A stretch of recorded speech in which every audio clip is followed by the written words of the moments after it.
Dear Kuya D, ako po si Jake, 34 years old, isang dating masipag na ama at asawa. Pero hindi ko na po magagawang itawag sa sarili ko ang mga titulong iyon. Sa totoo lang, hanggang ngayon ay naguguluhan pa rin ako sa lahat ng nangyari sa buhay ko. Parang kailan lang, kumpleto pa ang pamilya ko, masaya kami kahit simple ang buhay. Pero dahil sa isang maling desisyon, nawala ang lahat sa akin. Ang asawa ko, ang anak ko, at ang respeto ko sa sarili ko. Nais kong ibahagi sa inyo ang kwento ko. Alam kong hindi ako humihingi ng kapatawaran dito, pero baka sakaling matutunan ng iba sa mga nakikinig sa inyo ang mga pagkakamali ko. Noong una, akala ko normal lang ang buhay namin. Si Mia, ang asawa ko, ay napakabuting tao.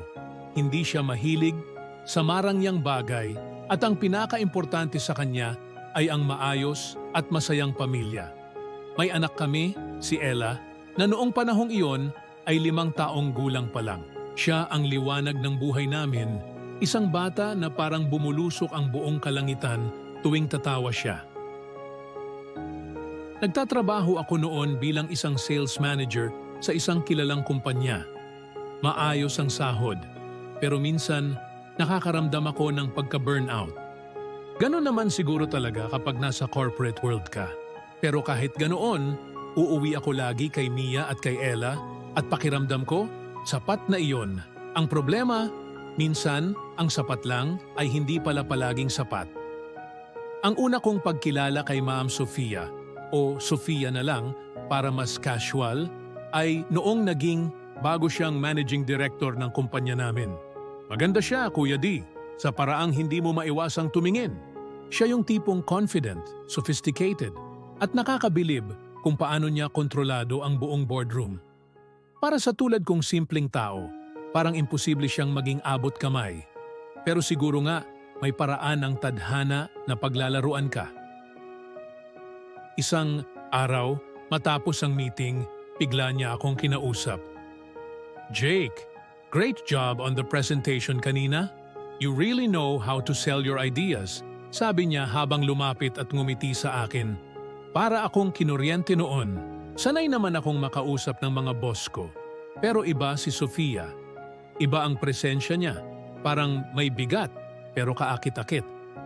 Thank you, ma'am, sagot ko, medyo kinakabahan. Call me Sofia, sabi niya habang iniabot ang kamay niya.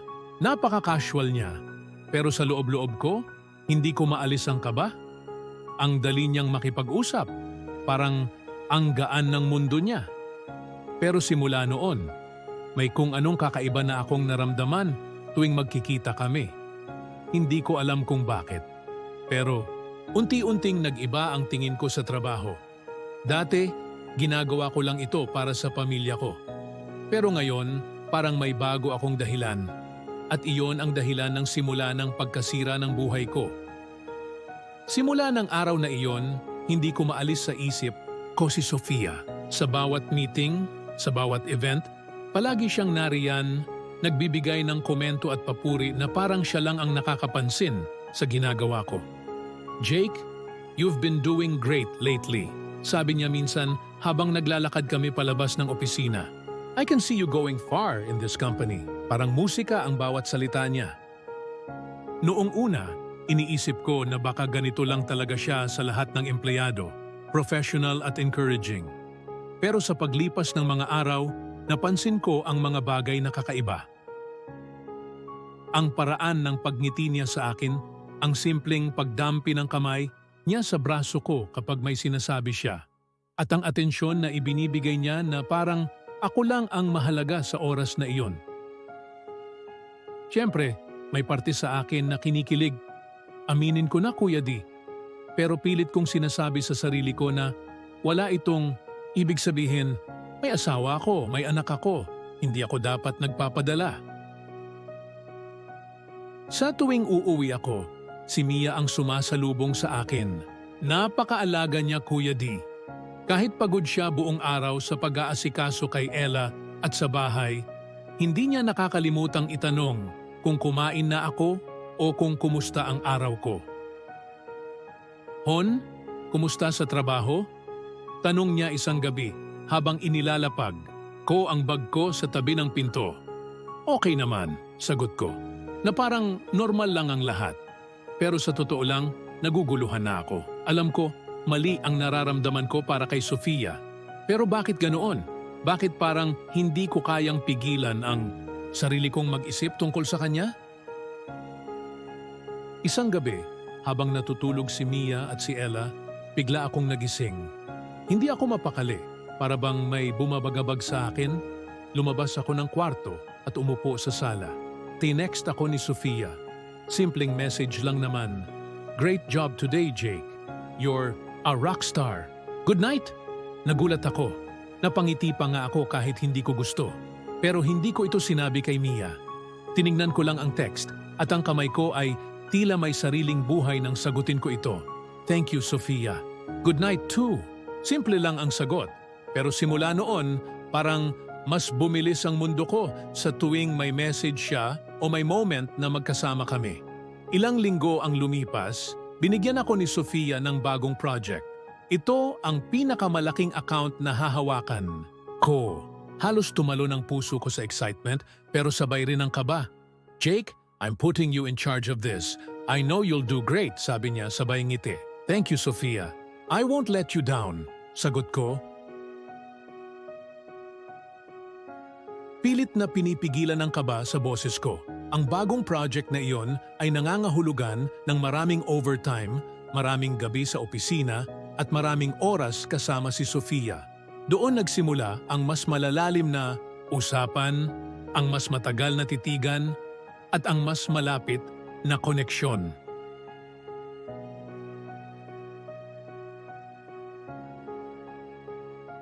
Isang gabi, matapos ang mahaba naming meeting tungkol sa project, nagpasya si Sofia na sabayan ako sa pag-inom ng kape sa pantry.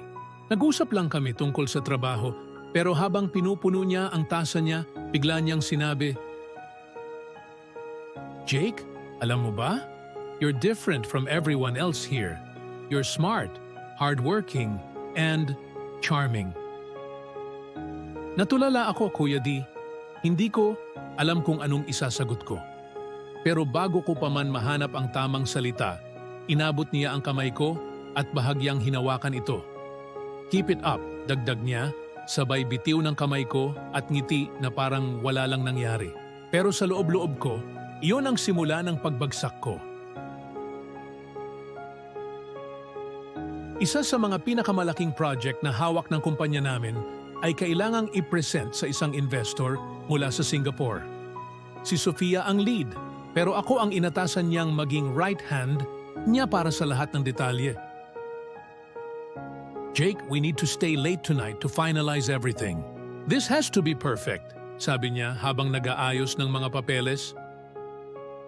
Opo, ma'am, sagot ko. Pero iniisip ko rin si Mia.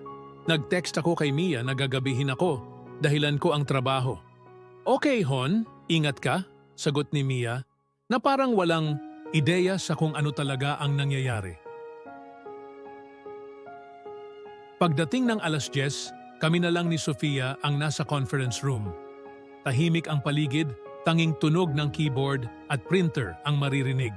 Nang matapos ang huling draft, tumingin siya sa akin at ngumiti. You did a great job, Jake. This will impress the investors tomorrow, sabi niya, habang itinataas ang baso ng wine na bigla niyang inilabas mula sa ilalim ng conference table. Nagulat ako. Ma'am, bakit po may wine dito? Tanong ko, half joking. I always keep one for moments like this, sagot niya habang tinagayan ako. Come on, Jake. We deserve to celebrate a little. Medyo nag-aalangan ako, pero uminom din ako. Konti lang naman. Sabi ko sa sarili ko. Pero habang tumatagal ang pag-uusap namin, parang mas nagiging personal na ang mga usapan. Jake, have you ever thought of what you really want in life? Tanong niya bigla, sabay titig sa akin. Napalunok ako. Gusto ko lang naman po ng maayos na buhay para sa pamilya ko. Ngumiti siya, pero parang may nakatagong mensahe sa likod ng nangiti na iyon. Sometimes, you have to go after what makes you happy. Hindi lang yung para sa ibang tao, bigla niyang inabot ang braso ko. You deserve more than this, Jake, sabi niya, habang hawak ang braso ko ng mahigpit ngunit banayad. Hindi ko alam kung bakit hindi ko iyon inalis. Parang may magnet na humihila sa akin papalapit sa kanya. Sa gabing iyon, Kuya D, naramdaman kong may pader na nahulog. Ang pader na nagsasabi sa akin kung ano ang tama at mali. Habang nag-uusap kami ni Sofia, biglang nagring ang cellphone ko. Si Mia ang tumatawag. Agad kong kinuha ang telepono, pero bago ko pa masagot, nagsalita si Sofia. You don't have to answer that, sabi niya, malumanay ngunit may diin. Si Mrs. ko po, sagot ko, nag-aalangan. Ngumiti siya, pero kita sa mga mata niya na hindi niya gusto ang ginagawa ko. It's late, Jake. She'll understand. You're working hard for her, after all. Napaisip ako noon. Tama nga ba siya? Napilitan akong ibaba ang tawag. Sinabi ko sa sarili kong tatawagan ko si Mia mamaya, pero hindi ko na nagawa. Sa halip, tinuloy namin ni Sofia ang pag-uusap hanggang madaling araw. Pag-uwi ko, tahimik ang bahay. Nakatulog na si Mia, pero iniwan niya ang pagkain sa mesa tulad ng lagi niyang ginagawa. Umupo ako sa harap ng mesa, tinitigan ang plato, pero hindi ko kinain ang pagkain. Ang bigat ng pakiramdam ko, pero hindi ko rin maalis ang excitement sa dibdib ko. Sa halip na mag-focus ako sa guilt, iniisip ko pa rin ang sinabi ni Sofia. You deserve more than this. Parang may pumasok sa utak ko na bago. Isang ideya na hindi ko matanggal. Paano kung totoo nga? Kinabukasan, si Sofia ang unang bumati sa akin sa opisina. Nginitian niya ako na para bang kami lang ang nagkakaintindihan. Good morning, Jake, sabi niya sabay abot ng kape. Good morning din po, ma'am, sagot ko. Pero ramdam ko ang kaba at excitement sa loob ko. Mula noon, mas dumalas ang oras na magkasama kami. Minsan, siya na mismo ang magpapasama sa akin para mag-lunch sa labas. Sa una, nag-aalangan ako, pero habang tumatagal, parang nagiging natural na lang. Hindi ko na iniisip kung tama o mali. Hanggang sa isang araw, sinabi niya sa akin ang mga salitang nagbago sa lahat. Jake, you're special to me. I hope you know that. Tumigil ang mundo ko, Kuya D. Hindi ko alam kung paano sasagutin yon. Pero sa kabila ng lahat, ngumiti ako at sinabi ang mga salitang hindi ko dapat sinabi. Thank you, Sofia. That means a lot to me. Kuya D, alam kong may mga pagkakataon sa buhay natin na kahit alam nating mali, hinahayaan natin ang sarili nating magpadala sa tukso. Pero iba ang pakiramdam kapag nandoon ka na. Parang masarap na masakit, tama pero mali. Doon nagsimula ang lihim na hindi ko inakala na babago sa buong buhay ko. Isang araw, bigla na lang akong tinext ni Sofia. Jake, can you meet me after work? Let's grab dinner and discuss something important about the project. Napaisip ako, kasama ba ito sa trabaho o iba na ang dahilan? Sa huli, sumagot ako. Sure, ma'am. Saan po tayo magkikita? Matapos ang trabaho, nagkita kami sa isang mamahaling restaurant sa Makati. Hindi ko sinabing gagabihin ako kay Mia. Nagdahilan na lang ako na may late meeting tungkol sa project. Pagdating ko, nandoon na si Sofia, nakadress na parang galing sa isang event. Napakaganda niya. At doon ko na-realize na hindi ko na kayang itanggi sa sarili ko ang nararamdaman ko. Relax, Jake. Hindi naman ito trabaho lang. Sabi niya habang inabot ang menu. Nag-usap kami habang kumakain, pero hindi tungkol sa trabaho. Mas personal na ang usapan namin. Nalaman kong may failed marriage pala siya noon at kaya raw siya naging mas focused sa career ay dahil hindi na siya naniniwala sa pag-ibig. I think love is overrated, sabi niya habang iniinom ang wine niya. But when you find someone who truly understands you, that's rare. Tumingin siya sa akin ng diretsyo at para akong kinuryente. Sa gabing iyon, alam kong hindi lang trabaho ang dahilan kung bakit kami nandoon. Pagkatapos ng dinner, inalok niya akong ihatid. Sa una, tumanggi ako, pero mapilit siya. I insist, Jake. It's late, and you've been working so hard. Let me take care of you for once. Habang nasa kotse, tahimik lang kaming dalawa. Pero ramdam ko ang tensyon nang ihatid niya ako malapit sa bahay. Bago ako bumaba, bigla niyang sinabi, Jake, thank you for tonight. You remind me of how good it feels to trust someone again. Ngumiti siya at bago ko pa namalayan ang nangyayari, hinila niya ako palapit at hinalikan. Tumigil ang mundo ko, Kuya D. Hindi ko alam kung paano ako nag-react, pero sa halip na tumanggi, gumanti ako ng halik. Hindi ko alam kung gaano katagal iyon, pero pakiramdam ko, iyon ang naging tulay ng tuluyang pagbagsak ko. Pag-uwi ko, tahimik ulit ang bahay. Si Mia, mahimbing na natutulog sa kwarto namin, habang si Ella ay nasa kabilang kwarto. Tumayo ako sa harap ng pinto ng kwarto ni Ella, iniisip kung paano ko haharapin ang anak ko kapag nalaman niya ang ginawa ko. Pero sa halip na pumasok, dumiretso ako sa sala at naupo. Hawak ko ang cellphone ko, iniisip kong dapat ko bang burahin ang mga messages ni Sofia. Pero bago ko pa magawa, may dumating na text mula sa kanya. Sofia, good night, Jake. I'll never forget tonight. Sa halip na mabahala, napangiti ako. Sa gabing iyon, unti-unti kong nakalimutan kung sino ako bago ko siya nakilala. Sa mga sumunod na linggo, mas lalo akong naging malapit kay Sofia. Dumalas ang pag-text namin, hindi lang tungkol sa trabaho kundi sa mga personal na bagay. Hon, bakit parang palagi kang busy lately? Tanong ni Mia isang gabi habang naghahapunan kami. Madaming trabaho sa office. Malaki kasi yung project na hawak ko, sagot ko. Pilit na iniiwasan ang tingin niya. Ganun ba? Hindi na kita masyadong nakakausap.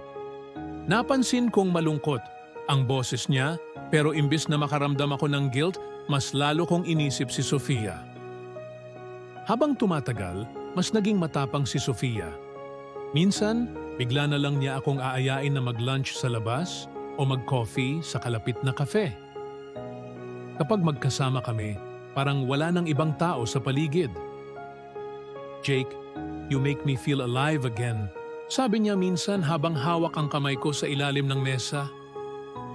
Ma'am, hindi ito tama. Sagot ko, pero hindi ko rin binitawan ang kamay niya. It doesn't have to be right, Jake. It just has to feel right. At doon ko tuluyang nawala ang sarili ko. Ang simpleng mga tago naming moments ay naging masyadong madalas. Mga coffee breaks, late night dinners, at minsan simpleng paglalakad lang sa opisina. Sa bawat pagkakataon, unti-unti kong nilalayo ang sarili ko kay Mia at Ella. Isang araw, habang nasa opisina, nag-text si Sofia. Let's meet tonight. I have something important to tell you. Agad akong sumagot ng okay. Hindi ko alam na ang gabi na iyon ang magiging tuluyang simula ng buhay ko na hindi na mababalikan pa. Kuya D, minsan ang mga desisyon natin ay parang apoy, maliit sa simula. Pero kapag hinayaan mong magliyab, wala ka nang magagawa para pigilan. Ito, ganoon ang nangyari sa akin at kay Sofia. Ang maliit na papuri, ang simpleng ngiti, at ang mga lihim na pag-uusap ay naging isang apoy na tuluyang sumunog sa lahat ng pinaghirapan ko sa buhay. Isang gabi, nag-text si Sofia. "Jake, dinner? I want to celebrate your progress on the project." Napalunok ako. Alam kong hindi tama ito, pero may parte sa akin na gusto ang atensyon niya. Sumagot ako ng, "Okay."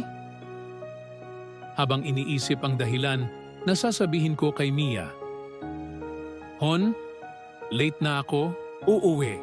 May meeting pa kami," sabi ko kay Mia habang nilalagay ang sapatos ko. "Meeting na naman? Palagi ka na lang may meeting," sagot niya, halatang pagod na. Pero tumango na lang siya at sinabing, "Ingat ka." Pagdating ko sa restaurant, naroon si Sofia, nakapulang dress na agad humatak ng atensyon ng mga tao. Tumayo siya para batiin ako at ang amoy ng mamahaling pabango niya ay parang masyadong nakakalasing. "Jake, you're here," sabi niya, sabay abot sa braso ko. Ramdam ko ang bigat ng titig niya at alam kong hindi ito tungkol lang sa trabaho. Habang kumakain kami, hindi na kami nag-usap tungkol sa project. Lahat ng pinag-uusapan namin ay tungkol sa mga personal na bagay. Mga bagay na hindi ko pa nasasabi kahit kay Mia. "You deserve more, Jake," sabi niya bigla. "You work so hard, but it seems like you're not being appreciated enough." Tumangot lang ako, pero sa loob-loob ko, naguguluhan na ako.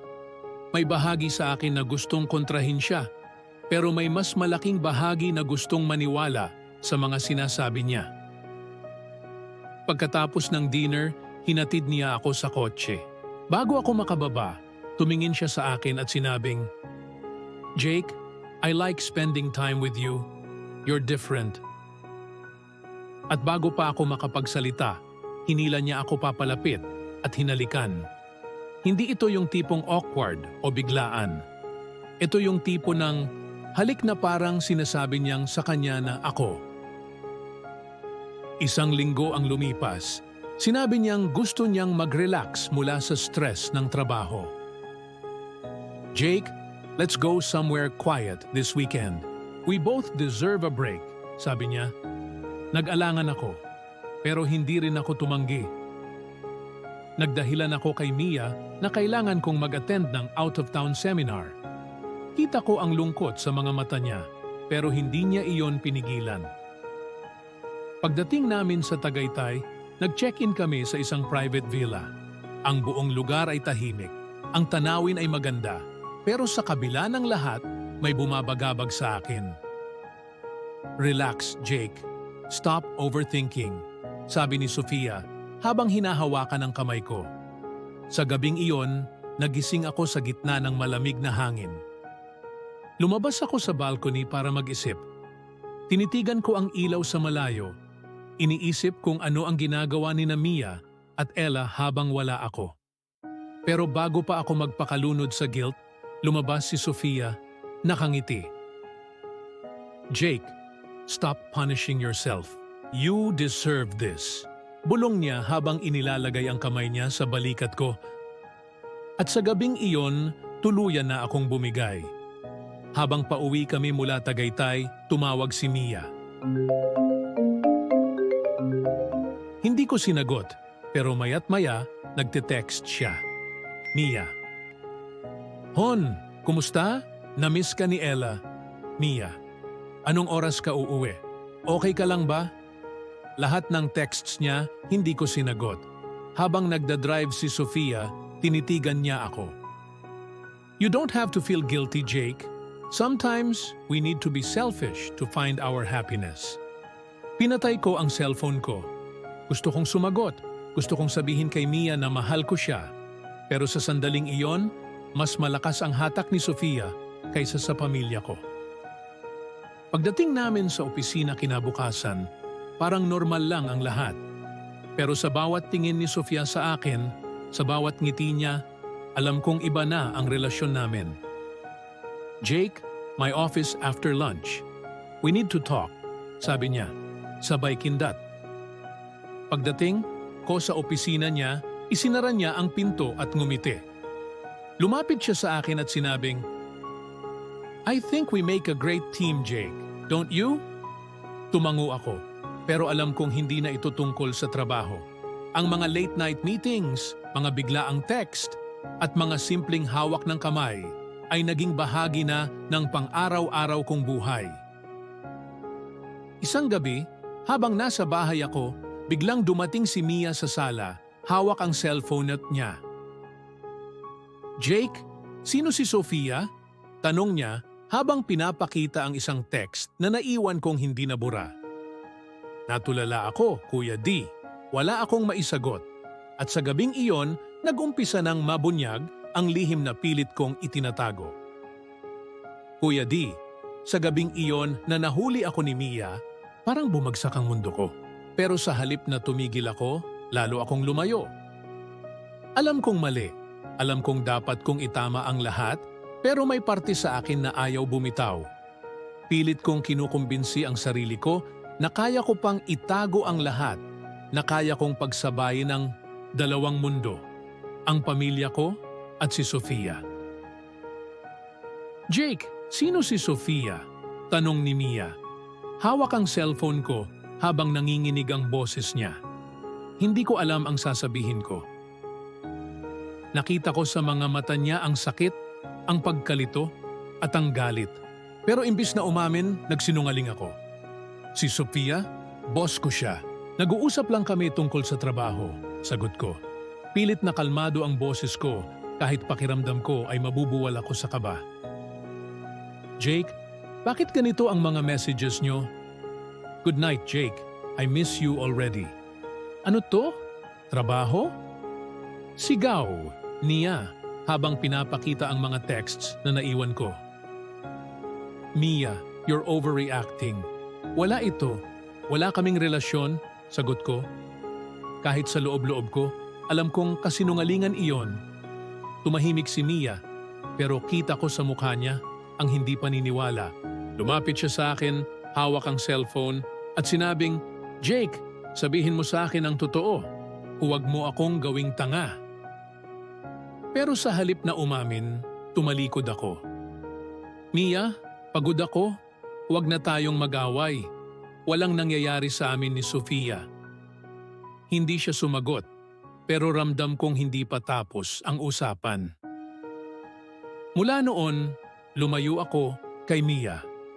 Tuwing tinatanong niya ako, lagi akong may dahilan. Trabaho, overtime, o biglaang meetings. Napansin ko na rin na lumalayo sa akin si Ella. "Papa, bakit palagi ka nang late umuwi?" Tanong ni Ella isang gabi habang kumakain kami ng hapunan. "Trabaho, anak." "Para sa inyo rin ito," sagot ko. Pilit na ngumiti.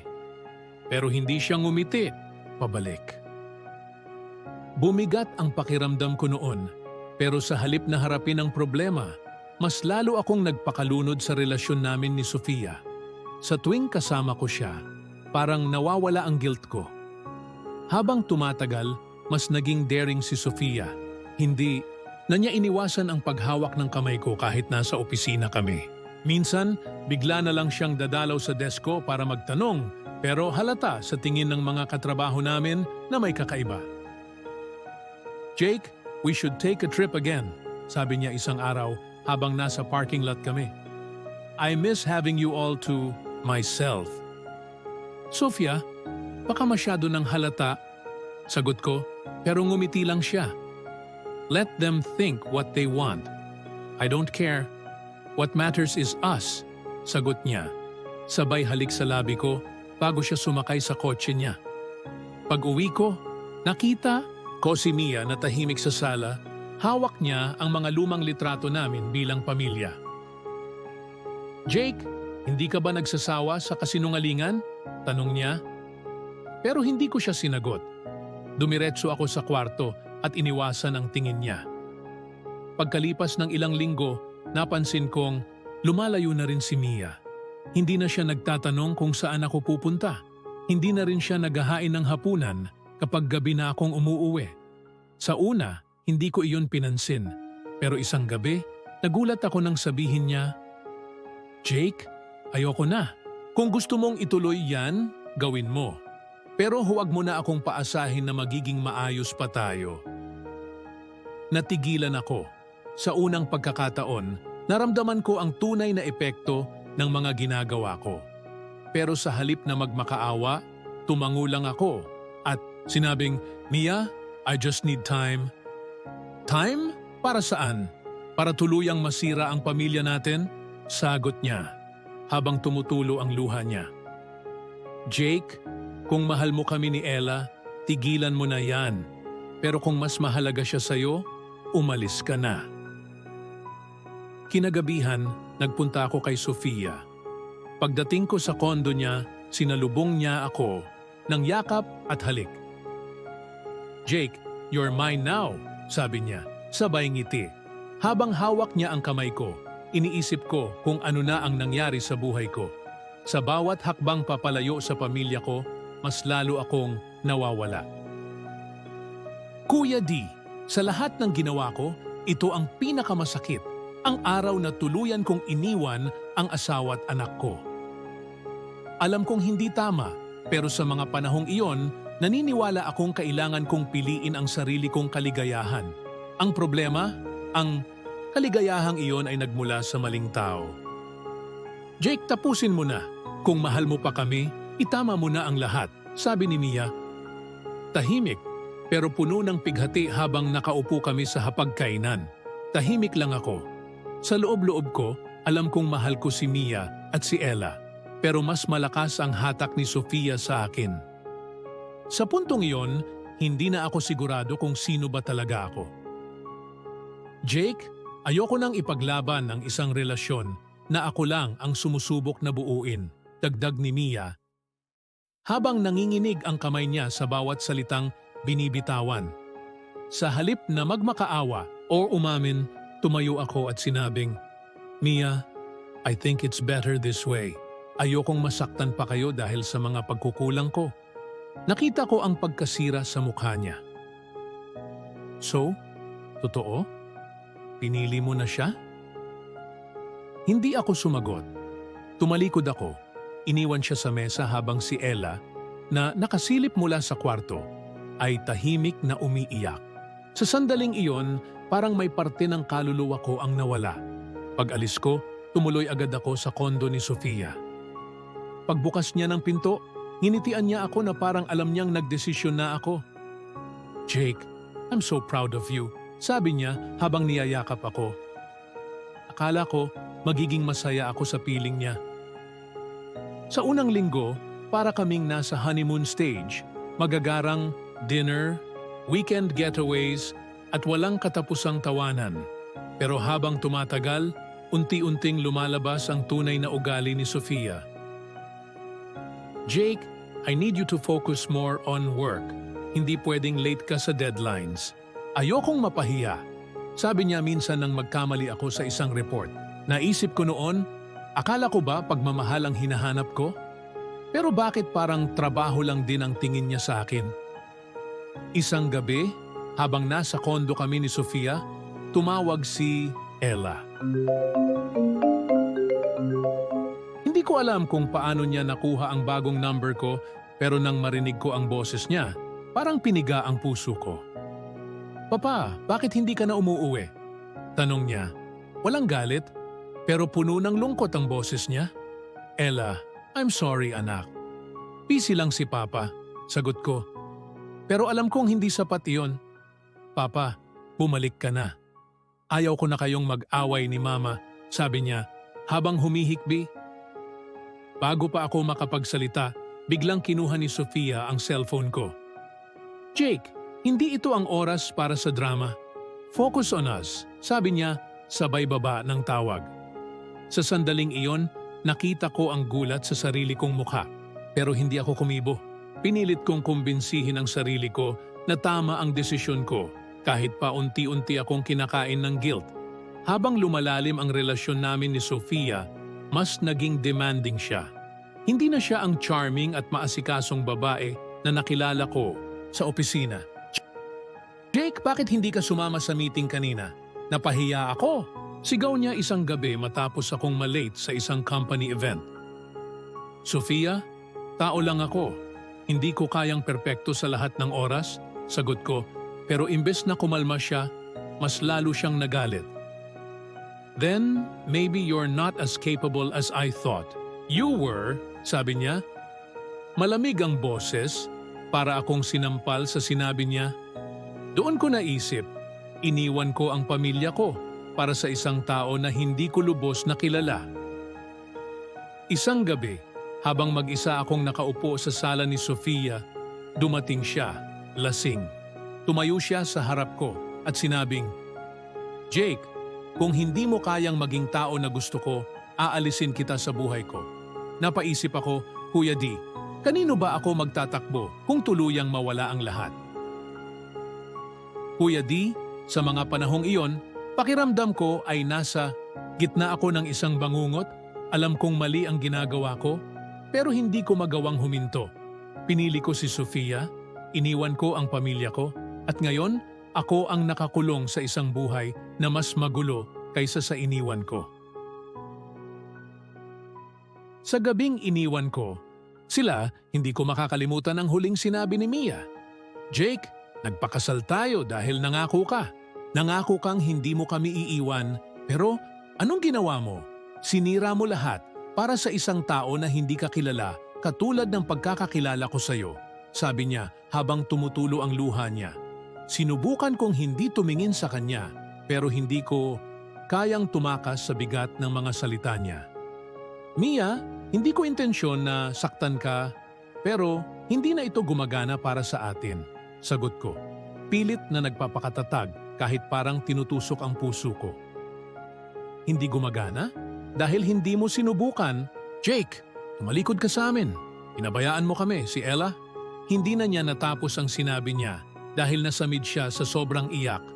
Ang pinakamasakit, Kuya D, ay hindi ko siya niyakap o pinatahan.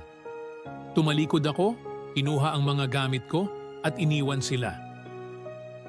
Sa likod ko, naririnig ko si Ella na umiiyak habang tinatawag akong, Papa, huwag ka nang umalis. Pero hindi ako lumingon. Sa una, parang masaya ako sa piling ni Sofia. Nakalayo ako sa mga away sa bahay, sa mga tanong ni Mia at sa bigat ng mga responsibilidad ko. Si Sofia ang naging takbuhan ko, ang escape mula sa realidad. Jake, you made the right choice. You're finally free, sabi niya minsan habang naglalakad kami sa isang beach resort na nirent niya para sa weekend. Ngumiti ako, pero sa loob-loob ko, naramdaman ko ang bigat ng salitang free. Totoo bang malaya ako o nagkulong lang ako? Sa isa pang sitwasyon na hindi ko kayang kontrolin? Habang tumatagal, napansin ko na hindi na ako masaya. Sa tuwing tatawa si Sofia o yayakap sa akin, naiisip ko si Mia at si Ella. Naiisip ko kung paano ako dati, simple, masaya, kontento. Isang gabi, habang si Sofia ay nasa meeting, tumawag si Ella. Hindi ko agad sinagot, pero nang makita ko ang larawan niya sa phone ko, hindi ko napigilan ang luha ko. Sinagot ko ang tawag, Papa. Boses niya maliit pero puno ng sakit. Pwede ka bang umuwi kahit minsan? Miss ka na namin ni Mama? Napatingin ako sa paligid. Nasa kondo ako ni Sofia, malaki, maganda, pero walang init. Ella, pasensya ka na. Hindi ko magagawa ngayon. Bakit, Papa? Wala na ba kaming halaga sa'yo? Tanong niya. Parang sinaksak ang puso ko sa sinabi niya. Gusto kong sumagot. Pero bago ko pa magawa, narinig ko ang boses ni Mia sa background. Ella, tama na. Hayaan mo na si Papa mo. At doon natapos ang tawag. Habang tumatagal, mas lumalabas ang totoong ugali ni Sofia. Minsan, kapag hindi ko nagagawa ang gusto niya, nagagalit siya. Kapag hindi ako available para sa isang gala o meeting, nagiging malamig siya. Jake, I need someone I can rely on. Hindi kita pwedeng makasama kung pabigat ka lang. Sabi niya minsan, matapos akong malate sa isang event. Sofia, I'm doing my best. Hindi mo ba nakikita? Sagot ko. Pero ngumiti lang siya ng malamig. You left your family for me, Jake. Prove that you made the right choice, sabi niya, sabay talikod. Sa sandaling iyon, na-realize ko kung gaano kabigat ang naging kapalit ng desisyon ko. Iniwan ko ang mga taong tunay na nagmamahal sa akin para sa isang tao na hindi ko lubos na kilala. Isang gabi, nagkaroon kami ng malaking away ni Sofia. Dumating siya sa kondo, lasing at galit. Jake, ano bang silbi mo? Akala ko ba kaya mong sabayan ang lifestyle ko? Sigaw niya habang binabato ang mga gamit sa sala. Sofia, bakit palaging ako ang mali? Hindi ba pwede kang magpasalamat kahit minsan? Sagot ko, pero mas lalo siyang nagalit. You think you're a victim here? No, Jake. You're just a man who wanted an easy escape, sagot niya. At doon ko na-realize na tama siya. Sa gabing iyon, iniwan niya ako sa kondo, mag-isa. Tahimik, walang Sofia, walang Mia, walang Ella. Wala akong kahit sino. Habang mag-isa akong nakaupo sa sala, napansin ko ang isang litrato namin ni Ella na naiwan ko sa wallet ko. Doon ko muling naalala ang halakhak niya, ang mga tawa namin habang naglalaro sa parke at ang mga simpleng araw na magkasama kami. Anong nangyari sa buhay ko? Bulong ko sa sarili ko. Sa sandaling iyon, naramdaman kong tuluyan akong nawala. Hindi lang sa pamilya ko, kundi pati na rin sa sarili ko. Kuya D, sa simula, akala ko si Sofia na ang sagot sa lahat ng hinahanap ko. Akala ko, siya ang magbibigay ng kaligayahan na matagal ko nang gustong maramdaman. Pero habang tumatagal, na-realize ko na ang mundo niya ay hindi para sa akin. Isa lang pala akong piyon sa laro niya. Isang laro na unti-unti kong naintindihan nang huli na ang lahat. Habang tumatagal ang pagsasama namin ni Sofia, unti-unting nagbago ang relasyon namin. Noong una, palaging masaya, parang laging honeymoon. Pero ngayon, halos hindi na kami mag-usap kahit nasa iisang kondo kami. Isang gabi, naupo siya sa gilid ng kama habang abala sa laptop niya. Sinubukan kong kausapin siya. Sofia, kumusta ang araw mo? Hindi siya tumingin sa akin. Busy. Why? Sagot niya ng malamig habang nagtatype ng email. Sofia, hindi ba pwedeng mag-usap muna tayo? Parang iba ka na, sabi ko. Pilit na hinihintay ang tingin niya. Tumigil siya, tumingin sa akin at sinabing, Jake, hindi ko na kailangang magpaliwanag. We both know why you're here. Para akong sinampal sa sinabi niya. Doon ko naisip na hindi pagmamahal ang tingin niya sa akin. Isa lang akong taong tumulong sa kanya at ngayon parang hindi na ako kailangan. Dahil sa mga problema namin ni Sofia, naapektuhan na rin ang trabaho ko. Lumalas ang pagkakamali ko sa mga reports at nawawala na ako sa focus sa mga meetings. Jake, what's going on? You're not the same guy I trusted for this job. Sabi ng isa kong teammate. Ngumiti lang ako. Pero sa totoo lang, hindi ko na alam kung ano ang dapat kong gawin. Hindi ko maalis si Sofia sa isip ko, pero hindi ko rin magawang bumalik sa pamilya ko. Isang araw, nagkaroon ng malaking meeting kasama ang mga investors. Ako ang inatasan ni Sofia na mag-present, pero dahil kulang ang naihanda ko, napahiya siya sa harap ng lahat. Pagkatapos ng meeting, tinawag niya ako sa opisina niya. Jake, I can't believe you embarrassed me like that. Ano bang nangyayari? Sa'yo? Sigaw niya, galit na galit. Sofia, I'm trying my best. Hindi ko naman sinasadya, sagot ko, pero hindi siya nakinig. Your best isn't good enough. Kung ganito ka lang, baka dapat maghanap ako ng mas maaasahan, sabi niya, malamig at walang pakialam. Sa sandaling iyon, na-realize kong kahit anong gawin ko, hindi ko kayang maabot ang mga inaasahan niya. Isang gabi, nagkaroon si Sofia ng party sa kondo. Puro executive level na tao ang bisita niya. Mga taong parang nasa ibang mundo. Ako?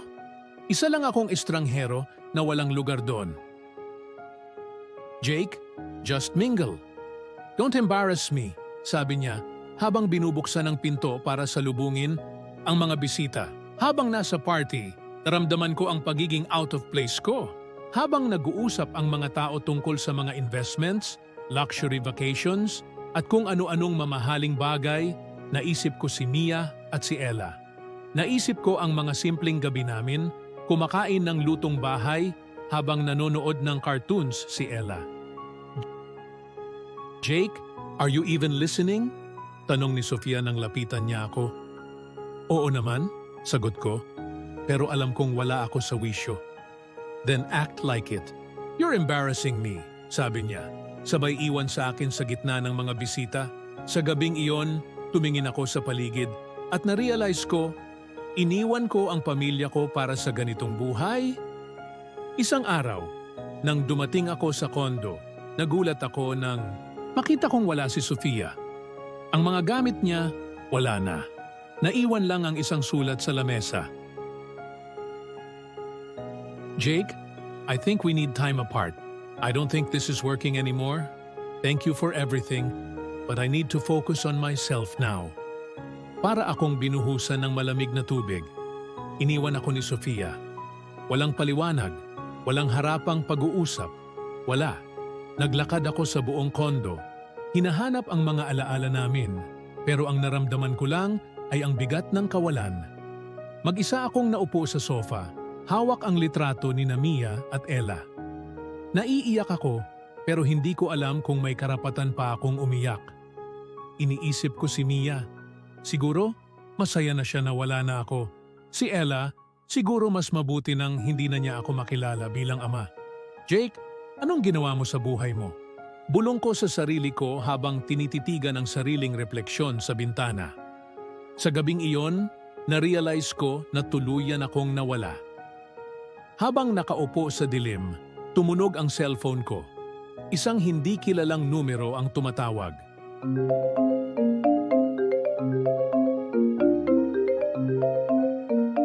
Sinagot ko ito at narinig ko ang boses ni Mia. Jake? Ella needs you, sabi niya. Pero bago ko pa siya matanong, pinatay niya ang tawag. Sa puntong iyon, hindi ko alam kung ano ang dapat kong gawin. Dapat ba akong bumalik? O wala na bang saysay ang lahat ng ito? Kuya D, sa puntong ito, akala ko wala nang puwang para bumagsak pa ako. Pero nagkamali ako. Ang pag-iwan ko sa pamilya ko at ang pagkaputol ng relasyon namin ni Sofia ay hindi papala ang dulo. May mas malalim pa palang hukay na kailangang hukayin ng tadhana para ipakita sa akin kung gaano ko winasak ang buhay ko. Ang tawag ni Mia na nagsasabing Ella needs you ay paulit-ulit na umaling-aw-ngaw sa isip ko. Hindi siya nagbigay ng detalye, kaya't kinabukasan, agad akong nagdesisyon na tawagan siya pabalik. Mia, ano ang ibig mong sabihin kagabi? Tanong ko, pilit na itinatago ang kaba sa boses ko. Jake, hindi na ito tungkol sa atin, tungkol ito kay Ella. She's sick. Nasa ospital kami, sagot niya. Malamig pero puno ng bigat. Parang tumigil ang mundo ko. Anong nangyari kay Ella? Anong sakit niya? Tanong ko, halos hindi makahinga. Pumunta ka na lang dito kung talagang nagmamalasakit ka pa. Sagot niya bago ibaba ang tawag. Wala akong inaksayang oras. Agad akong nagtungo sa ospital. At sa bawat hakbang ko, naramdaman ko ang bigat ng guilt na bumabalot sa akin. Pagdating ko sa ospital, nakita ko si Mia sa labas ng kwarto ni Ella. Ang pagod at lungkot sa mukha niya ay parang sinasampal ako. Mia, ano na ang kalagayan ni Ella? Tanong ko, pero imbes na sagutin ako, tiningnan niya ako ng diretsyo. Jake, alam mo ba kung ano ang pakiramdam ng mag-alaga ng anak na may sakit habang ang asawa mo ay busy sa ibang buhay niya? Alam mo ba kung gaano kahirap makita ang anak mo na naghahanap sa iyo tuwing gabi pero wala ka? Sigaw niya, nanginginig ang boses. Hindi ako sumagot. Alam kong walang salita ang makakapag-alis ng sakit na nararamdaman niya. Kung talagang mahal mo si Ella, pumasok ka sa kwarto at tingnan mo ang anak mo. Dagdag niya bago siya umalis, iniwang mag-isa ako sa labas ng pinto. Nanginginig ang mga kamay ko habang pinihit ang doorknob. Sa loob, nakita ko si Ella, nakahiga sa kama, payat at maputla. Nang makita niya ako, napangiti siya ng bahagya. "Papa, dumating ka," sabi niya. Mahina ang boses. Halos hindi ko nakayanan ang sakit na makita siyang ganoon. Lumapit ako, hinawakan ang kamay niya at sinabing, "Anak, andito si Papa. Pasensya ka na kung nawala ako." Ngumiti siya pero may luha na tumulo sa gilid ng mata niya. "Papa, huwag ka nang umalis ha? Ayoko nang maghintay." Ang mga salitang iyon ang bumiyak sa puso ko. Paglabas ko ng kwarto ni Ella, si Mia ay naroon pa rin. Nakaupo sa isang bangko. Naupo ako sa tabi niya pero tahimik lang kami. "Mia, pasensya na." Sabi ko, basag ang boses ko. "Jake, hindi na ito tungkol sa akin. Hindi na ito tungkol sa relasyon natin. Pero kung gusto mong bumalik sa buhay ng anak mo, kailangan mong patunayan na karapat-dapat ka." Sabi niya, malamig pero puno ng katotohanan. "Mia, gagawin ko ang lahat. Hindi ko na sila pababayaan," sagot ko. Pero ramdam kong hindi siya naniniwala. Habang sinusubukan kong alagaan si Ella, nalaman ko rin na ang trabaho ko ay nasa alanganin. Ang performance ko ay patuloy na bumabagsak. At dahil wala na si Sofia para protektahan ako, sinabihan ako ng kumpanya na maghanda para sa posibleng termination. "Jake, I've tried to support you, but you're not delivering anymore," sabi ng boss ko. Para akong pinagsakluban ng langit at lupa. Nawalan na ako ng pamilya, nawawala na rin ang trabaho ko, at ang anak ko ay may sakit.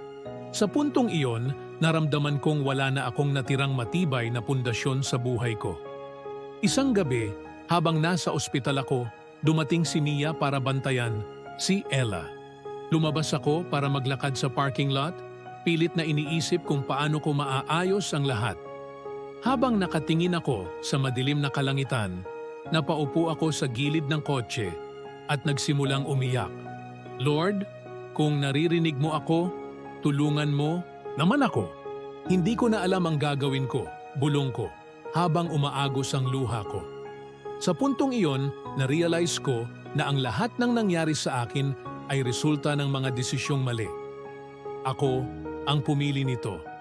Ako ang sumira sa sarili kong buhay. Pagbalik ko sa ospital, nakita kong mahimbing na natutulog si Ella habang si Mia ay tahimik na nakaupo sa tabi niya. Naupo ako sa kabilang gilid ng kama at hinawakan ang kamay ng anak ko. "Ella, simula ngayon, hindi na kita iiwan," bulong ko. Pero alam kung hindi lang salita ang kailangan ko. Kailangan kong patunayan ito. Habang tinitingnan ko si Mia, kita ko ang pagdududa sa mga mata niya. At sa sandaling iyon, naintindihan ko na ang susunod na hakbang ay hindi lang tungkol sa pagsasalita. Kailangan ko nang gumawa ng pagbabago. Kuya, minsan iniisip ko, bakit kailangan pang dumating sa sukdulan bago ko maunawaan ang halaga ng mga bagay na iniwan ko? Ang pamilya, ang pagmamahal, at ang tahimik na buhay, lahat ng iyon sinayang ko para sa pansamantalang kaligayahan. Ngayon, habang nasa pinakamababang punto ng buhay ko, mas ramdam ko ang bigat ng mga pagkakamali ko. Pagdating ko sa ospital, nakita ko si Mia sa harap ng kwarto ni Ella. Naglalakad pabalik-balik. Ang mukha niya ay pagod. Ang mga mata niya ay namumula sa kakaiyak. "Mia," tawag ko, pero hindi niya ako tinignan. Lumapit ako sa kanya, pero bigla siyang tumigil at tumingin ng diretso sa akin. "Jake, anong ginagawa mo dito? Hindi ba't mas mahalaga sa iyo ang ibang buhay mo?" Napayuko ako. "Mia, gusto ko lang makita si Ella. Ngayon lang? Ngayon mo lang naisipang dumalaw? Alam mo ba kung ilang gabi siyang umiiyak at naghahanap sa'yo? Alam mo ba kung ilang beses niyang tinanong sa akin kung babalik ka pa? Naputol ang boses niya habang tumulo ang luha niya. Wala akong maisagot. Ramdam ko ang bigat ng bawat salita niya at alam kong wala akong maibibigay na paliwanag na makakapawi sa sakit niya.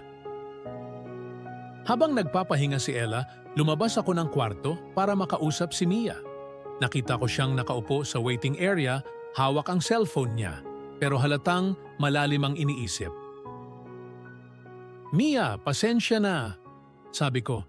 Pero bago pa ako makapagsalita ng tuluyan, tumingin siya sa akin. "Jake, ilang beses mo nang sinabi yan. Ilang beses mo na kaming iniwan at sinabing babawi ka. Pero anong ginawa mo? Mas pinili mo ang sarili mo. Mas pinili mo siya," sabi niya. Ang boses niya ay puno ng galit at pighati. "Mia, mali ako. Alam ko. Pero gusto kong itama ang lahat." Sagot ko, pilit na pinapaliwanag ang sarili ko. "Jake, paano mo itatama ang mga bagay na sinira mo? Paano mo maibabalik ang mga gabing umiiyak si Ella habang hinahanap ka? Paano mo maitatama ang mga oras na naramdaman niyang hindi siya mahalaga sa iyo?" Tanong niya, ang boses niya ay mas tumataas sa bawat salita. Hindi ko alam kung paano sasagutin yon. Hindi ko alam kung kaya ko pang bumawi, pero ang alam ko lang, hindi na pwedeng tumigil dito. Key Scene 4. Ang pinakamasakit na realisasyon isang gabi, habang nagbabantay ako sa tabi ni Ella, naalala ko ang mga simpleng araw namin bilang pamilya. Ang pagtawa niya habang naglalaro kami sa parke, ang ngiti ni Mia habang nagluluto ng paborito naming ulam, at ang mga gabing magkasama kaming nanonood ng cartoons sa sala. Ngayon, narito ako, mag-isa sa tabi ng anak kong may sakit, habang ang pamilya na sinira ko ay hindi nabuo. "Ella, pasensya ka na kay Papa, ha?" Bulong ko habang hinawakan ang kamay niya. "Gagawin ko ang lahat para bumawi. Pangako, anak." Habang tinitignan ko ang mukha niyang payat, naramdaman ko ang bigat ng lahat ng pagkakamali ko. Hindi lang ako nawalan ng pamilya, nawalan ako ng karapatan na tawaging ama. Pagkatapos ng ilang araw, natanggap ko ang tawag mula sa opisina. "Jake, we've decided to let you go. Hindi na namin nakikita ang productivity na inaasahan namin sa'yo," sabi ng HR manager. Sa sandaling iyon, tuluyan nang bumagsak ang mundo ko. Wala na akong trabaho, wala na akong kinabukasan, at ngayon, ang tanging iniisip ko na lang ay kung paano ako babawi sa pamilya kong nasira ko. Habang nasa ospital, umupo si Mia sa tabi ko, pero tahimik lang siya. Maya-maya, bigla siyang nagsalita. "Jake, gusto kong maniwala na kaya mo pang itama ang lahat, pero hindi na ako sigurado kung kaya ko pang maghintay," sabi niya. Malamig ang boses, tumingin ako sa kanya, at doon ko na-realize na hindi lang si Ella ang kailangan kong bawiin, pati ang respeto at tiwala ni Mia. At sa sandaling iyon, napagtanto ko na ang laban kong ito ay hindi magiging madali. Kuya D, sa bawat hakbang ko patungo sa pagtama ng mga pagkakamali ko, mas lalo kong nararamdaman ang bigat ng mga nasira ko. Hindi lang ito tungkol sa pagkawala ng pamilya ko, ito rin ay tungkol sa pagkawala ng tiwala at pagmamahal na minsang buong-buo sa akin. Ngayon, ang tanging layunin ko ay ang maibalik ang tiwala ni Mia at ang saya sa mga mata ni Ella. Pagkatapos ng mga araw sa ospital, unti-unti kong sinubukang kausapin si Mia ng mas maayos. Isang umaga, habang nakaupo siya sa kantin ng ospital, naupo ako sa tapat niya. "Mia, alam kong mahirap paniwalaan, pero gusto kong ayusin ang lahat. Bigyan mo lang ako ng pagkakataon," sabi ko. Halos pabulong. Tumingin siya sa akin, pero kita ko sa mga mata niya ang pagod at kawalan ng tiwala. "Jake, ilang beses mo nang sinabi yan, ano ang magbabago ngayon?" Napabuntong hininga ako. "Mia, handa akong gawin ang lahat. Wala na akong Sofia. Wala na akong ibang iniisip. Kayo lang. Si Ella lang. Sabihin mo lang kung ano ang kailangan kong gawin. Tumigil siya sandali, pero maya-maya, tumingin siya sa akin. Jake, hindi ako sigurado kung kaya pa kitang pagkatiwalaan. Pero para kay Ella, pagbibigyan kita. Huwag mo na kaming biguin ulit. Ang mga salitang iyon ang naging simula ng laban ko. Ang laban para muling mabuo ang buhay na sinira ko. Habang patuloy na nagpapagaling si Ella, sinikap kong laging naroon para sa kanya. Mula sa pagbabantay sa gabi hanggang sa pag-asikaso ng mga gamot niya, ginawa ko ang lahat. Papa, nandito ka pa rin? Tanong niya minsan, gulat sa bawat araw na nagigising siyang ako ang nasa tabi niya. Oo naman anak, hindi na ako aalis, sagot ko habang hinahaplos ang buhok niya. Papa, promise mo yan ha? Tanong niya, hawak ang maliit niyang kamay sa kamay ko. Promise Ella, hinding-hindi na kita iiwan, sagot ko. Pero sa loob-loob ko, alam kong kailangan kong patunayan ang pangako kong iyon. Habang nagpapagaling si Ella, nakita ko rin kung paano nagsikap si Mia para sa anak namin. Sa bawat check-up, siya ang nauuna. Sa bawat dokumento na kailangang asikasuhin, siya ang gumagawa. Mia, tulungan mo akong maging mas mabuting ama. Sabi ko isang gabi habang nag-uusap kami sa waiting area. Jake, hindi ko alam kung paano kita tutulungan. Pero kung talagang sincero ka, gawin mo kung ano ang tama. Hindi para sa akin, kundi para kay Ella, sagot niya. Isang araw, habang naglalaro kami ni Ella sa kama niya, bigla siyang tumawa.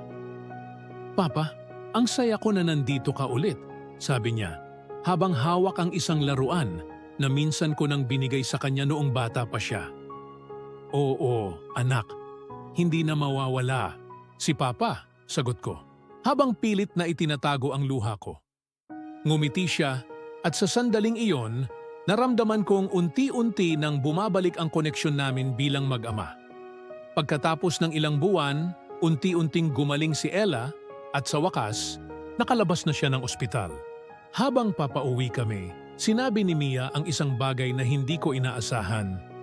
Jake, nakita ko ang mga ginawa mo para kay Ella. Alam kong sinisikap mong bumawi, pero hindi pa rin iyon sapat para ayusin ang lahat. Mia, alam ko, pero gusto kong ipakita sa iyo na kaya ko pang baguhin ang sarili ko, sagot ko. Jake, kung talagang gusto mong bumawi, simulan mong ayusin ang buhay mo.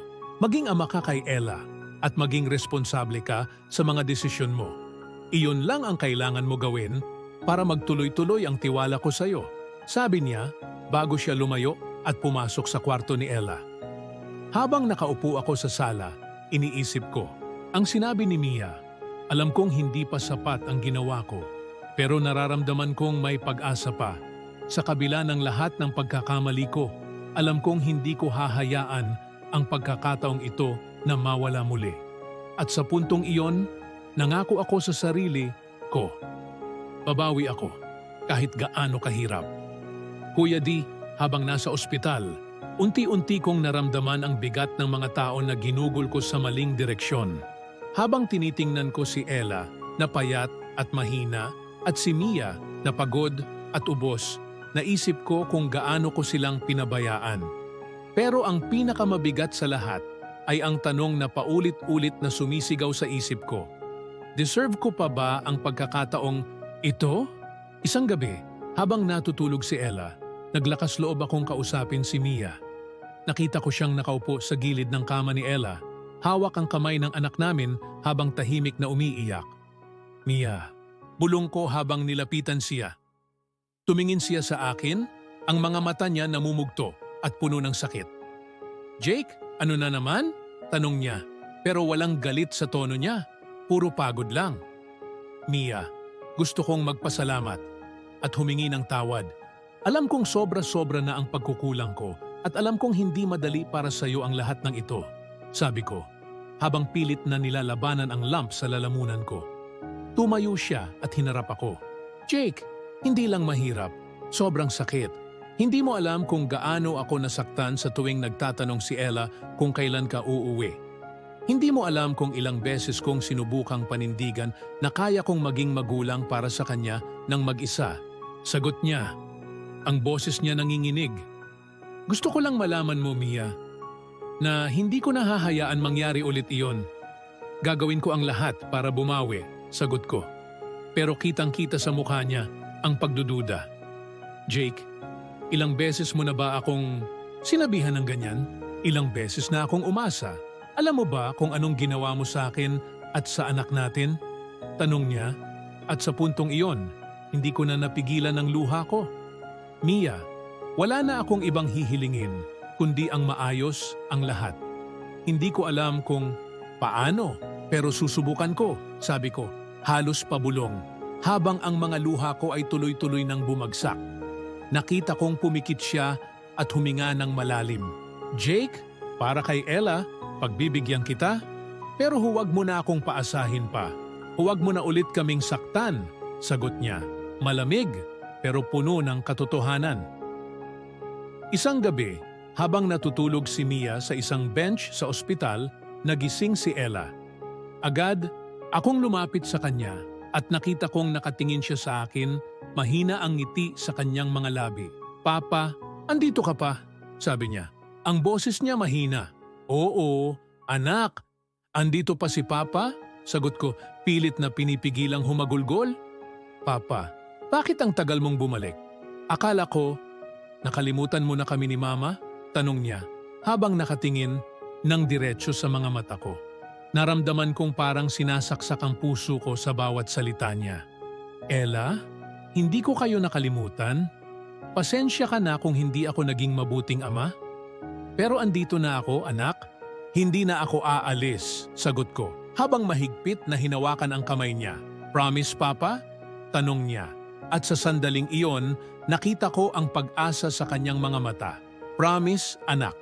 Pangako ni Papa, sagot ko, habang hinahalikan ang noo niya.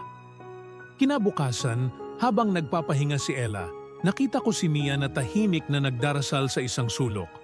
Lumapit ako sa kanya, pero hindi ko alam kung dapat ko siyang kausapin. Mia, tawag ko, pero hindi siya lumingon. Tahimik lang siyang nagdasal. At nang matapos siya, tumingin siya sa akin. Jake, si Ella lang ang dahilan kung bakit nakakapagpatuloy ako. Kung hindi dahil sa kanya, baka matagal na akong sumuko. Hindi ko alam kung ano ang sasabihin ko. Mia, hindi ko kayo masisisi kung ganoon ang naramdaman mo. Pero gusto kong malaman mo na ayusin ko ang lahat. Hindi lang para kay Ella, kundi para sa'yo rin. Ngumiti siya, pero halatang pilit. Jake, hindi ko alam kung kaya pa kitang mahalin ulit. Pero kung gusto mong bumawi, kailangan mong magsimula sa anak mo.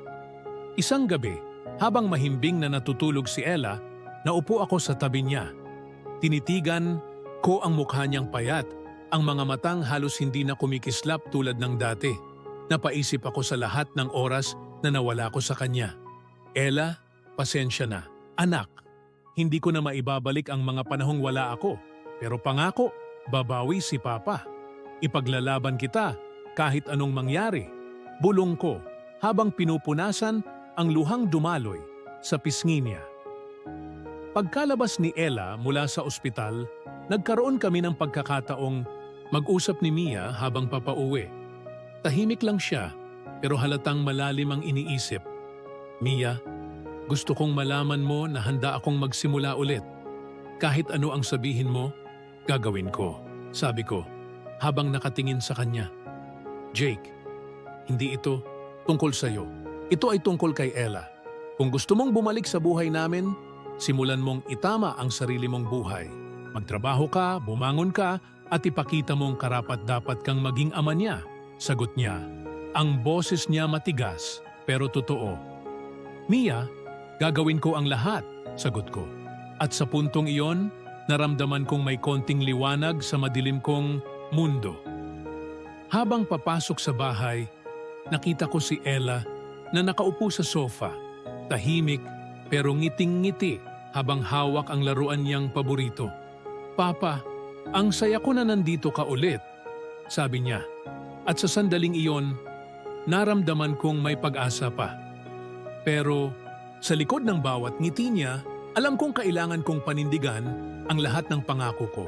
Ang laban ko ay nagsisimula pa lang. Kuya D, ang muling pagbawi ng tiwala at pagmamahal ng isang pamilya ay mas mahirap pa kaysa sa anumang pagsubok na pinagdaanan ko. Ang pagkakamali ko ay hindi isang bagay na basta-basta lang maitatama ng salita. Alam kong kailangan ko itong patunayan sa gawa, sa tiyaga, at sa bawat araw na ipapakita kong kaya ko pang maging ama kay Ella at maging tao na karapat-dapat sa respeto ni Mia. Pagkalipas ng ilang linggo, mula nang makauwi si Ella mula sa ospital, nagsimula akong maghanap ng trabaho. Pero sa bawat kumpanyang pinasahan ko ng resume, pawang mga tanggi ang sagot. Ang dating kumpiyansa ko ay unti-unting nauupos. Jake, bakit hindi ka na lang bumalik sa dati mong field? Tanong ni Mia minsan habang nag-aalmusal kami. Sinubukan ko na Mia. Pero ang reputasyon ko sa industriya ay nawasak dahil sa mga pagkukulang ko noon. Sagot ko, habang pilit na itinatago ang lungkot sa boses ko. Jake, kung gusto mo talagang bumangon, wala kang ibang pagpipilian kundi magsimula ulit. Kahit sa maliit na paraan. Hindi na ito tungkol sa pride mo. Tungkol ito kay Ella, sabi niya. Diretsyong nakatingin sa akin. Tumango ako. Tama siya. Wala nang espasyo para sa ego ko. Isang araw, nakakita ako ng trabaho bilang kahera sa isang maliit na hardware store sa bayan. Hindi ito kasing laki ng posisyon ko dati bilang sales manager. Pero alam kong kailangan kong magsimula kahit sa pinakamababa. Jake, sigurado ka ba dito? Tanong ng manager, tinitingnan ang resume ko na puno ng malalaking kumpanya. Opo, sir. Kailangan ko lang ng pagkakataon para makapagsimula ulit, sagot ko. Sa unang linggo ng trabaho ko, hindi madali. Minsan, nararamdaman ko ang tingin ng ibang tao. Parang tinataasan nila ako ng kilay. Iniisip kong bakit ako nandyan. Pero sa tuwing mararamdaman ko ang bigat ng trabaho, iisipin ko si Ella. Isang gabi, habang nakaupo kami ni Mia sa sala, biglang nagsalita si Ella. Papa, sabi ni Mama, may trabaho ka na ulit. Totoo ba? Tanong niya. Ang mga mata niya nagliliwanag sa pag-asa. Oh, anak, may trabaho na ulit si Papa, sagot ko, habang pilit nang ngumiti kahit pagod ako. Papa, proud ako sa iyo, sabi niya, at bigla siyang yumakap sa akin. Nagkatinginan kami ni Mia at sa unang pagkakataon, nakita ko siyang ngumiti ng bahagya. Hindi pa iyon ang buong pagtanggap, pero ramdam kong unti-unti na kaming umaabante. Habang bumabalik na sa normal ang buhay namin, nag-usap kami ni Mia tungkol sa kinabukasan ni Ella. Jake, kailangan nating mag-ipon para sa therapy ni Ella. Hindi biro ang gastusin, pero kailangan niya ito para tuluyang gumaling. Sabi niya habang sinusuri ang mga medical bills. Mia, kahit anong trabaho, gagawin ko. Hindi ko hahayaang magkulang tayo para kay Ella. Sagot ko, puno ng determinasyon. Mula noon, sinimulan ko ring kumuha ng sideline bilang tagapaglinis ng mga bahay tuwing Sabado. Wala nang kahihiyan para sa akin dahil alam kong para ito sa kinabukasan ng anak ko. Isang gabi, habang papauwi ako mula sa trabaho, tumawag si Mia. Ramdam ko agad sa boses niya ang tensyon. Jake, pumunta ka dito. May emergency kay Ella. Sabi niya, halos umiiyak. Agad akong tumakbo papunta sa bahay. Pagdating ko, nakita kong naghihingalo si Ella dahil sa lagnat na hindi bumababa. Dali-dali namin siyang isinugod sa ospital.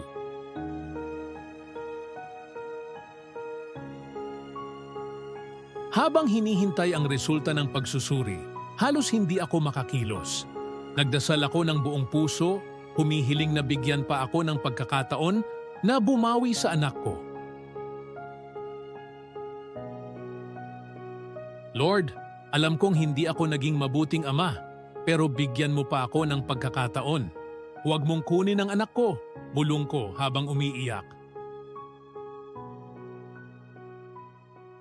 Kinabukasan, sinabi ng doktor na magiging maayos si Ella. Pero kailangan niya ng mas malalim na follow-up care. Halos mapasigaw ako sa saya nang marinig iyon. Jake, ginawa mo ang lahat para dito. Nakita ko ang pagsisikap mo. Sabi ni Mia habang magkatabi kaming naghihintay sa tabi ni Ella. Ginagawa ko ito hindi lang dahil kailangan. Ginagawa ko ito dahil mahal ko kayo. Sagot ko. Jake, siguro pwede tayong magsimula ulit. Hindi bilang mag-asawa, pero bilang pamilya para kay Ella, sabi niya. At sa unang pagkakataon, naramdaman ko ang isang glimmer ng pag-asa. Habang natutulog si Ella sa ospital, naupo ako sa tabi niya, hawak ang kamay niya, nararamdaman kong unti-unting bumabalik ang buhay ko.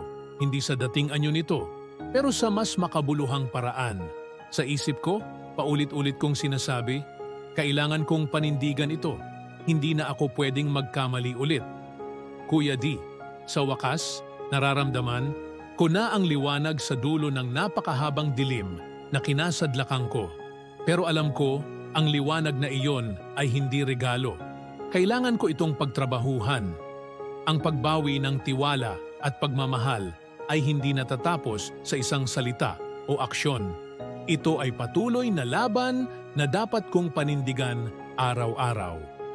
Matapos makalabas ni Ella sa ospital, unti-unti naming sinubukang bumalik sa normal na buhay. Pero hindi na pareho ang lahat. Papa, sabay-sabay ulit tayo kumain. Tulad dati, tanong ni Ella isang umaga habang hinahanda ko ang agahan. Oo naman, anak. Sabihin mo lang kung anong gusto mong kainin, gagawin ni Papa, sagot ko. Ngumingiti habang pilit na pinipigilan ang sariling maiyak. Sa mga simpleng araw tulad nito, naramdaman kong unti-unti nang bumabalik ang pamilya ko, hindi buo. Pero sapat na para magsimula ulit. Isang araw, habang naglalaro kami ni Ella sa sala, biglang lumapit si Mia. Sa kanyang mga kamay ay ang ilang dokumento tungkol sa therapy ni Ella. Jake, kailangan nating magplano para sa mga susunod na buwan. Mahaba-habang proseso ito, pero kung magsasama tayo sa effort, kakayanin natin, sabi niya. Seryoso ang boses. Mia, gagawin ko ang lahat ng kailangan. Hindi ako magpapalampas ng kahit isang pagkakataon para kay Ella, sagot ko. Puno ng determinasyon, ngumiti siya at sa unang pagkakataon, nakita ko sa kanya ang bahagyang pagtanggap. Hindi pa ito buong tiwala. Pero sapat na iyon para itulak ako sa mas mataas na level ng pagsisikap. Habang pinapaliguan ko si Ella isang gabi, bigla siyang nagsalita. Papa, natatakot ako, sabi niya, halos pabulong. Bakit naman? Anak?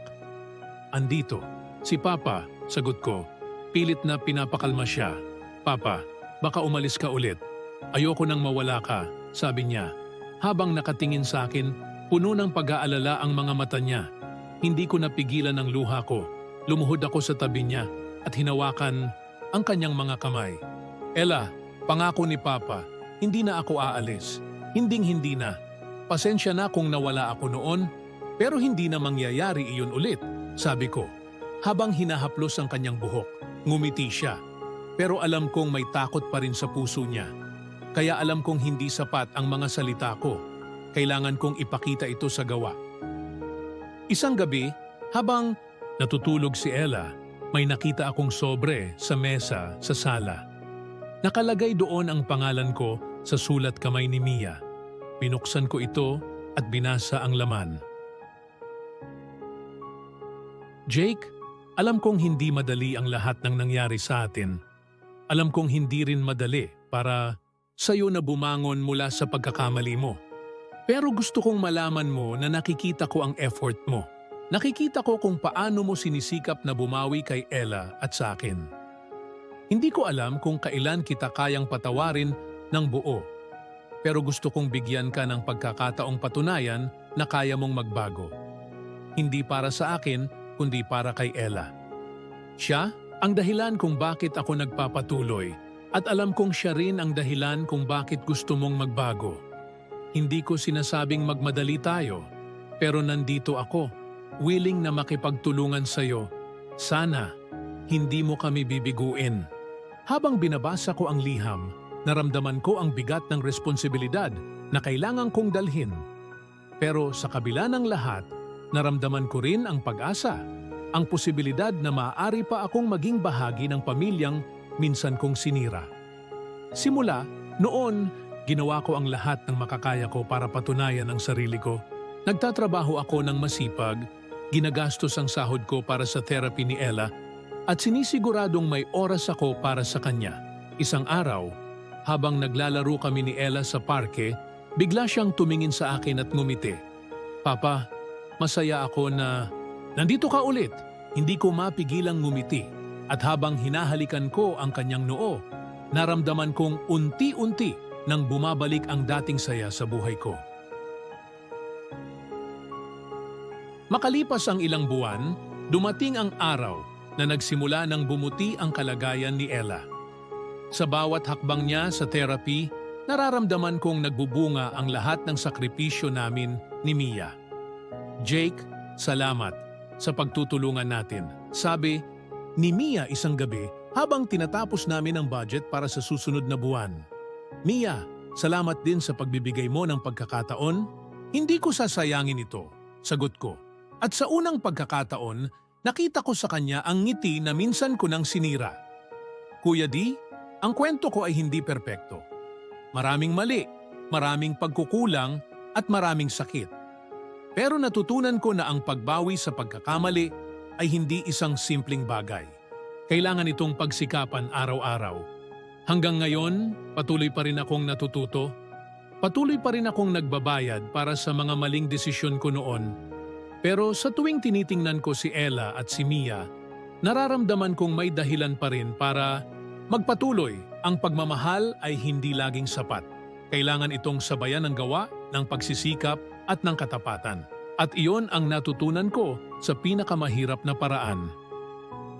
Sa huli, tumingin si Jake sa refleksyon niya sa bintana, hawak ang litrato ni Mia at Ella na nakalagay na ulit sa wallet niya.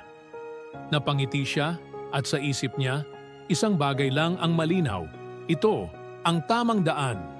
At hindi na ako kailanman lilihis pa. At dito nagtatapos ang kwento ng maling desisyon ni Jake. Naway maging aral ito sa lahat ng ating tagapakinig.